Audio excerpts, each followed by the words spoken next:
Hey, what's going on, guys? Welcome to our next goalie tips video. Now this video is a little different than the other ones, and for those of you guys who have watched my channel previously, you'll recognize this as my goalie lessons videos from last year.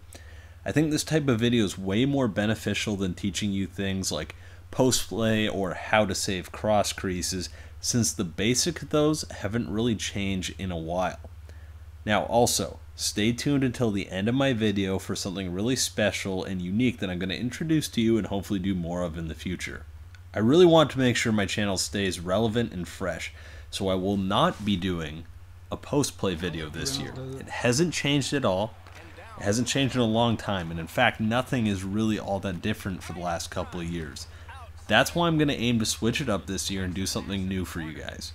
If people still want a post-play video, and it's that highly requested, I will do another one, but I highly encourage you to just go back and watch my NHL 17 post-play video because everything is the same this year, nothing's different. Now in this video, I'm going to break down selected saves for you and explain to you what my thought process was and what controls I used to save it. To start off this video, we're going to look at two simple point plays. The first one, you can see the D-man cut in towards the middle and wind up. I know a shot is coming, so I remain square to the puck and hit butterfly as the shot's coming in just in case there's a rebound. Notice how I didn't bite to the left. You need to pick up where the pass is going and where the shooter is taking the shot from so you can judge the angle it's coming in at. He wasn't going to be able to get it far side, so I knew to stay in place and make the save. This second clip is a counter to my cross crease tips video. I said in the one-timers video, on one-timers from the point, you want to move diagonal towards the top of your crease and the shooter and stay centered to stop the cross-grain one-timer. That's still true. However, I also mentioned in that video that if the angle is too wide, then it's okay to just make a straight lateral move like I do here. The open skater falls back towards the boards, and even if he tries to go back across the grain, I would have saved it here. He's too far over towards the boards to get it back across the top corner.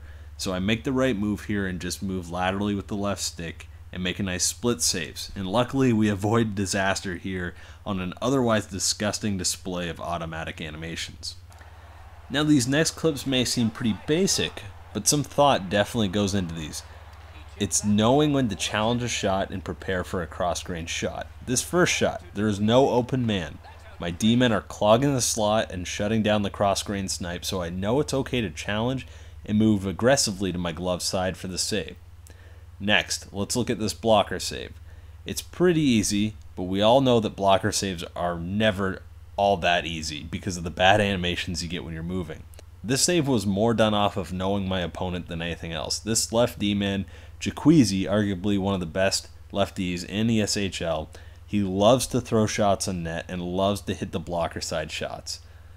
In our little 3-game series we had with this team, he'd already taken 1 or 2 shots on my blocker, and admittedly he hit me with that bad snipe across the grain, and I should have stopped it. Despite a bad animation, I should have stopped it.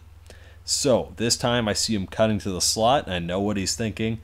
I hold my ground and I make the blocker save. Moving on, let's look at these 3 backdoor one-timers. A little more advanced now, but good goalies should be able to save most of these. What do all 3 of these have in common? There's no open man on the far side, so I know I don't have to worry about that. I see the open man on the back door, and I move back into the save, staying on my feet with the left stick. Now this last one, it's a little better save on my part and a little more reactionary. The puck carrier cuts towards the middle, and I watch this guy loop around off my screen. I keep him in mind the whole time. What makes this play difficult is that he actually had an open man for our side briefly, but when that pass didn't go through right away, I knew I was either going to expect a shot or a backdoor play. I come out to challenge the shot, but see a pass being made and react as quickly as I can with the left stick to recover for a great save. This clip is also one I'm pretty proud of. The skater makes a nice poke check on my center and gets some space on a breakaway. I see my center catching back up, and as soon as I see the puck carrier go backhand and start turning his shoulders, I realize he's trying to hit that trailer. Once he turns, I start moving my left stick back towards the middle and line myself up with the trailer. A quality save here to bail out my center, who is otherwise usually pretty solid for me. Okay, so we've reached a special part of the video. This is just a prototype, a rough draft if you will. I want to do this better and I want to do it more throughout the year. Introducing the thumbs cam. That name's a work in progress. I don't know what else to call it for right now. But some games I'm going to try and record my hands while playing club and sync it up with the game footage so you can see my inputs and how I'm holding the controller. Someone requested this. Let me know what you guys think about this. Oh no. As you see, it's not perfect yet and I'm getting the alignment down, but I'd figure I'd at least show you first. I may not ever do a face reveal, but at least you guys can get a fresh look at what I'm doing with the controller, and it's just something different to try. I hope you enjoyed the video, guys. I want your feedback in the comments about it, as well as what you think about me limiting my specialized tip videos until something changes drastically in those. Thanks for watching, guys, and I'll see you next time.